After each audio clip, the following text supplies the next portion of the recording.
ನಿಮಗೆಲ್ಲ ಗೊತ್ತಿದೆ,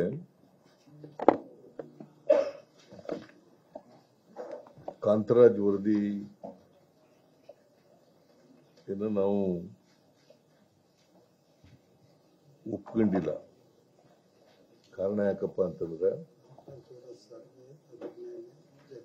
ಅದಾದ್ಮೇಲೆ ಜಯಪ್ರಕಾಶ್ ಹೆಗ್ಡೆ ಅವರಾಗಿದ್ರು. ಕಾಂತರಾಜು ವರದಿ ಅಂತಲೇ ಕರೆಯೋದು ಯಾವಾಗಲೂ. ಕಾಂತರಾಜ್ ಆದ್ಮೇಲೆ ಜಯಪ್ರಕಾಶ್ ಹೆಗ್ಡೆ ಅವರು ಶಾಶ್ವತ ಹಿಂದುಳಿದ ಆಯೋಗದ ಅಧ್ಯಕ್ಷರಾಗಿದ್ದರು. ಅವರು ರಿಪೋರ್ಟ್ ಕೊಟ್ಟಿದ್ರು, ಕಾಂತರಾಜ್ ವರದಿಯನ್ನು ಕೂಡ ರಿಪೋರ್ಟ್ ಕೊಟ್ಟಿದ್ರು. 2015ರಲ್ಲಿ ಸರ್ವೆ ಆದದ್ದು, 2015. ಸೊ 10 ವರ್ಷ ಆಗಿತ್ತು. ಈಗ 25ನೇ ಇಸ್ವಿ, 2025ನೇ ಇಸ್ವಿ.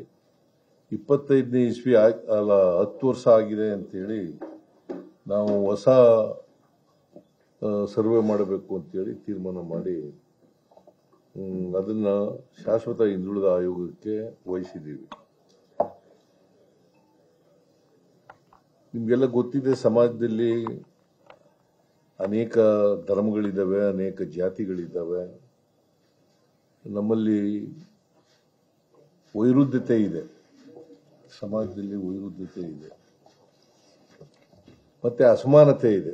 ವೈರುಧ್ಯತೆಯಿಂದ ಅಸಮಾನತೆ ಇದೆ. ನಾವು ಸಂವಿಧಾನ ಕೂಡ ಬಹಳ ಸ್ಪಷ್ಟವಾಗಿ ಹೇಳ್ತದೆ, ಎಲ್ರಿಗೂ ಸಮಾನ ಅವಕಾಶಗಳನ್ನ ಕೊಡಬೇಕು.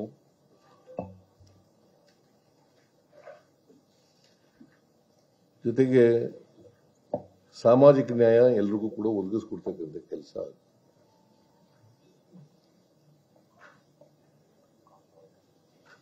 ಇದನ್ನ ಮಾಡಬೇಕಾದ್ರೆ, ಈ ಅಸಮಾನತೆ ತೊಲಗಿಸ್ಬೇಕಾದ್ರೆ, ಬಾಬಾ ಸಾಹೇಬ್ ಅಂಬೇಡ್ಕರ್ ಅವರು ಕೂಡ ಹೇಳಿದ್ದಾರೆ. ನಾವು 1950, ನೀವೆಲ್ಲ ಓದಿದ್ದೀರೇನೋ ಗೊತ್ತಿಲ್ಲ, ನೀವೆಲ್ಲ ಓದಿದ್ದೀರೇನೋ ಗೊತ್ತಿಲ್ಲ, 1949 ನವೆಂಬರ್ 20ನೇ ತಾರೀಕು ಒಂದು ಭಾಷಣ ಮಾಡಿದ್ದಾರೆ ಕಾನ್ಸ್ಟಿಟ್ಯೂಂಟ್ ಅಸೆಂಬ್ಲಿನಲ್ಲಿ. ಏನ್ ಹೇಳಿದ್ದಾರೆ ಅಂತಂದ್ರೆ, 1950 ಜನವರಿ 26ನೇ ತಾರೀಕು ಸಂವಿಧಾನ ಜಾರಿಗೆ ಬರ್ತದೆ. ಅವತ್ತು ಜಾರಿಗೆ ಬರುವಾಗ ನಾವು ವೈರುಧ್ಯತೆ ಇರ್ತಕ್ಕಂಥ ಸಮಾಜಕ್ಕೆ ಕಾಲಿಡ್ತಾ ಇದ್ದೀವಿ. ಆರ್ಥಿಕ ಅಸಮಾನತೆ ಇದೆ, ಸಾಮಾಜಿಕ ಅಸಮಾನತೆ ಇದೆ, ಶೈಕ್ಷಣಿಕ ಅಸಮಾನತೆ ಇದೆ, ರಾಜಕೀಯ ಅಸಮಾನತೆ ಇದೆ ಅಂತ ಹೇಳಿ ಅವತ್ತೇ ನಮಗೆ ಎಚ್ಚರಿಕೆಯ ಗಂಟೆಯನ್ನು ಬಾರಿಸಿದ್ದಾರೆ. 1949 ನವೆಂಬರ್ 25ನೇ ತಾರೀಕು. ಅದು ಒಂದು ಹಿಸ್ಟಾರಿಕಲ್ ಸ್ಪೀಚ್. ಅವತ್ತು ಏನ್ ಹೇಳಿದ್ದಾರೆ ಅಂತಂದ್ರೆ, ನಮ್ಮ ಸ್ವಾತಂತ್ರ್ಯ ಯಶಸ್ವಿ ಆಗ್ಬೇಕಾದ್ರೆ, ಈ ಪ್ರಜಾಪ್ರಭುತ್ವದ ಉಳಿಬೇಕಾದ್ರೆ, ಸ್ವಾತಂತ್ರ್ಯ ಯಶಸ್ವಿ ಆಗ್ಬೇಕಾದ್ರೆ ನಾವು ಅಸಮಾನತೆಯನ್ನು ತೊಲಗಿಸಲೇಬೇಕು.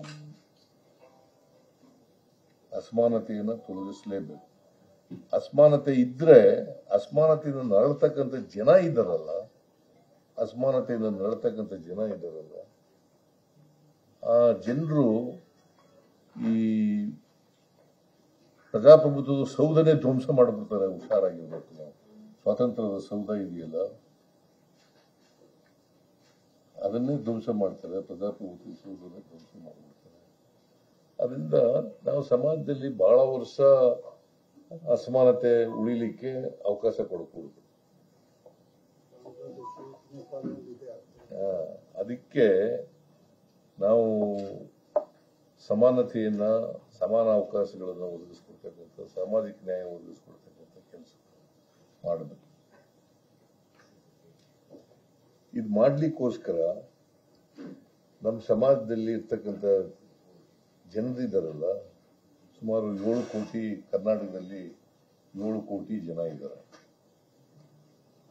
ಜನಸಂಖ್ಯೆ 7 ಕೋಟಿ ಜನಸಂಖ್ಯೆ ಇದೆ. ಸುಮಾರು 2 ಕೋಟಿಯಷ್ಟು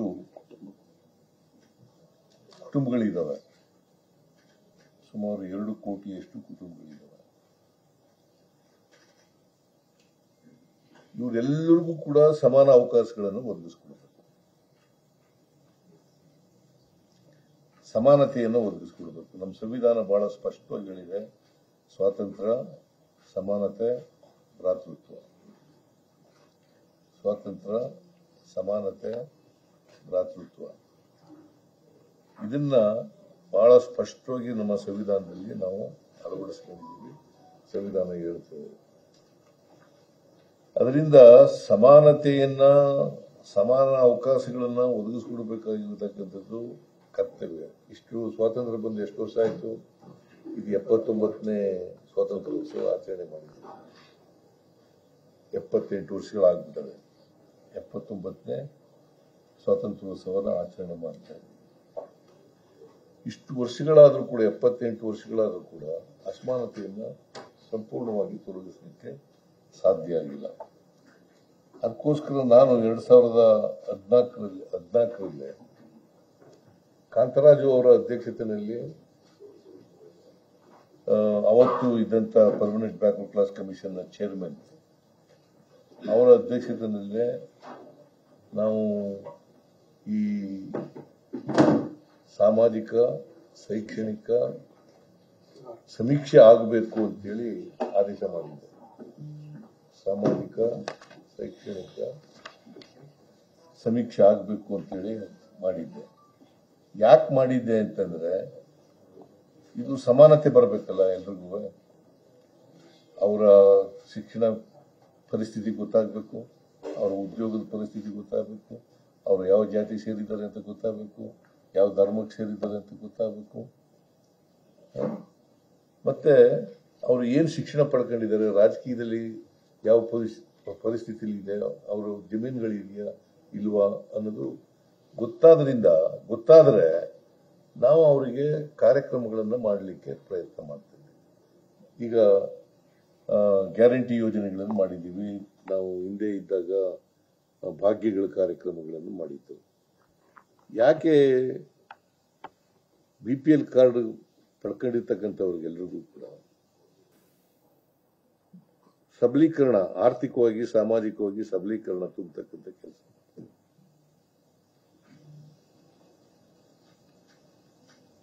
ಈ ಗ್ಯಾರಂಟಿ ಯೋಜನೆಗಳ ಮೂಲಕ ಅಸಮಾನತೆಯನ್ನು ಸ್ವಲ್ಪ ಮಟ್ಟಿಗೆ ಕಡಿಮೆ ಮಾಡಲಿಕ್ಕೆ ಪ್ರಯತ್ನ ಮಾಡ್ತಾ ಇದ್ದೀವಿ. ಮತ್ತೆ ಭಾಗ್ಯಗಳ ಕಾರ್ಯಕ್ರಮದ ಮೂಲಕ ಸಮಾನತೆಯನ್ನು ಕೊಡಲಿಕ್ಕೆ ಪ್ರಯತ್ನವನ್ನು ಮಾಡ್ತಾ ಇದ್ದೀವಿ. ಸೊ ಈ ರೀತಿ ಮಾಡಬೇಕಾದ್ರೆ ಈಗ ಯಾವ ಜಾತಿ ಸೇರಿದ್ದಾರೆ, ಯಾವ ಧರ್ಮಕ್ಕೆ ಸೇರಿದ್ದಾರೆ, ಅವಕಾಶಗಳಿಂದ ವಂಚಿತರಾಗಿರ್ತಕ್ಕಂಥ ಜನ ಯಾರಿದ್ದಾರೆ, ಅವ್ರಿಗೆಲ್ರಿಗೂ ಕೂಡ ಅವರ ಶೈಕ್ಷಣಿಕ ಮತ್ತು ಸಾಮಾಜಿಕ ಪರಿಸ್ಥಿತಿ ಗೊತ್ತಾಗಬೇಕಾದ್ರೆ ಕಾರ್ಯಕ್ರಮಗಳು ಮಾಡಬೇಕಾದ್ರೆ ಅವ್ರಿಗೆ ಗೊತ್ತಿಲ್ಲದೆ ನೀವು ಮಾಡೋಕ್ಕಾಗಲ್ಲ. ದತ್ತಾಂಶ ಗೊತ್ತಿರಬೇಕು, ಯಾವ ಜಾತಿ ಎಷ್ಟು ಜನ ಇದ್ದಾರೆ ಅಂತ ಗೊತ್ತಾಗಬೇಕು, ಅವರು ಯಾವ ಧರ್ಮಕ್ಕೆ ಸೇರಿದ್ದಾರೆ ಅಂತ ಗೊತ್ತಾಗಬೇಕು, ಅವರ ಸಾಮಾಜಿಕ ಪರಿಸ್ಥಿತಿ ಏನಿದೆ ಅಂತ ಗೊತ್ತಾಗಬೇಕು, ಅವರ ಶೈಕ್ಷಣಿಕ ಪರಿಸ್ಥಿತಿ ಏನಿದೆ ಅಂತ ಗೊತ್ತಾಗಬೇಕು, ಮತ್ತೆ ಅವರು ಉದ್ಯೋಗದಲ್ಲಿ ಇದ್ದಾರೋ ಇಲ್ವೋ, ಅವರು ವಿದ್ಯಾವಂತರಾಗಿದ್ದಾರೋ ಇಲ್ವೋ ಅಂತಕ್ಕಂಥದ್ದು ಕೂಡ ಗೊತ್ತಾಗಬೇಕು. ಆ ಗೊತ್ತಾದ್ರೆ ಮಾತ್ರ ಅವರಿಗೆ ವಿಶೇಷ ಕಾರ್ಯಕ್ರಮಗಳನ್ನ, ಈಗ ಅಮೆರಿಕದಲ್ಲೂ ಕೂಡ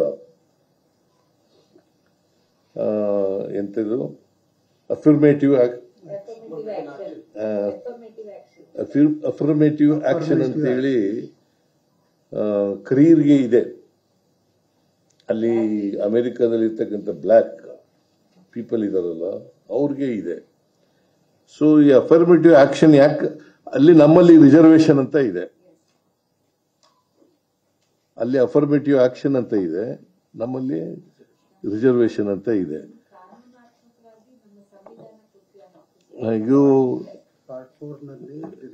ಆಮೇಲೆ ನೀವು ಪಾಪ I don't know whether how many of you have read Article 15, Class 4, 16, Class 4. ಅದನ್ನು ಓದಿದ್ರೆ ಗೊತ್ತಾಗುತ್ತೆ. ನಮಗೆ ವಿಶೇಷವಾಗಿ ಅವರಿಗೆ ಶಕ್ತಿ ತುಂಬತಕ್ಕಂಥ ಕೆಲಸವನ್ನ ಮಾಡಬೇಕು. ಅವ್ರ ಬಡತನ ಹೋಗ್ಬೇಕಾದ್ರೆ, ನಿರುದ್ಯೋಗ ಹೋಗ್ಬೇಕಾದ್ರೆ, ಅವರ ಅನಕ್ಷರತೆ ಹೋಗ್ಬೇಕಾದ್ರೆ ಇವೆಲ್ಲ ಮಾಡಬೇಕಾದ್ರೆ ಈಗ ಆರ್ಟಿಕಲ್ 15+4 ಆರ್ಟಿಕಲ್ 16+4 ಇವು ಇದೆ. 16(5) ಈಗ ಮಾಡಿದ್ದಾರೆ. 6 ಅದರ್ ಎಕನಾಮಿಕ್ ವೀಕರ್ ಸೆಕ್ಷನ್ ಅದು ಇತ್ತೀಚೆಗೆ ಮಾಡಿದ್ದಾರೆ.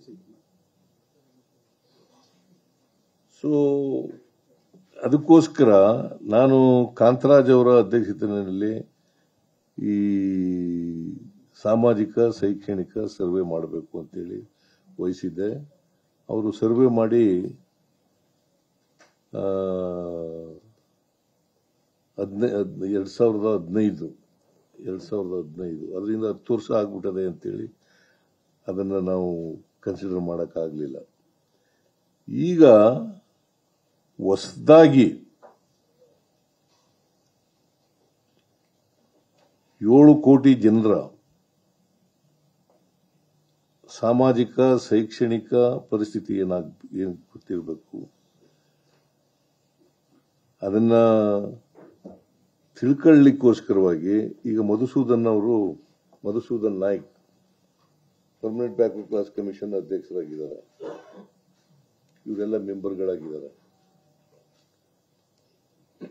5 ಜನ ಮೆಂಬರ್ಗಳಿದ್ದಾರೆ.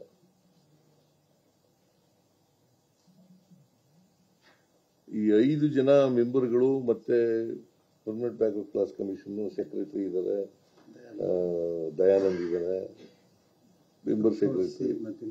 ಇಲ್ಲಿ ದಯಾನಂದ್ ಬಂದಿಲ್ವಾ?